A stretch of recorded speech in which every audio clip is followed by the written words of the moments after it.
আমাদের সাথে নেই, তবে ঠাকুর ফেলতে যাবো, কিন্তু আমরাই দোকানে যাচ্ছি সাথে মিঠু, পলাশদা, ফুকা আর অপুদি।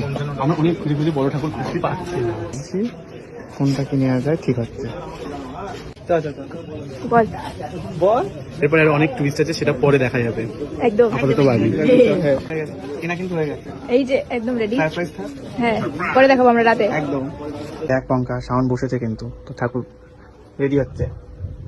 আমার ভাই কিন্তু নিজে হাতে ঠাকুরকে সুন্দর করে সাজিয়ে তারপরে নিয়ে এসেছিল আমাদের বাড়িতে। ওরা দেখো, ঠাকুরের গায়ে গয়না গাটি, মানে নতুন করে ধুতি পরানো, মাথায় পাগড়ি পরানো, এগুলো নিজে হাতে সব করেছে। আর এগুলো ওরা কখন করেছে কিছুই জানে না। এমনি সময় আমার বোন মানে প্রতিদিন একবার হলেও আসে, আগের দিন আমার বাড়িতে একবারও আসেনি। এরা এইসব প্ল্যান করছিল সেই জন্য। আর ওরা কতজন ছিল জানো? প্রায় 10 জন ছিল। 8 জন, মানে 10 জনের নাম লিখেছে কাগজে, আর ছিল 8 জন, 2 জন আসতে পারেনি সেই জন্য। আর ওরা যে লিস্টটা দিয়েছে ওটা আমি তোমাদেরকে এর পরের ভিডিওতে শেয়ার করব অবশ্যই, যে কি কি লিখেছে ওরা তোমাদেরকে শুধু শোনাবো।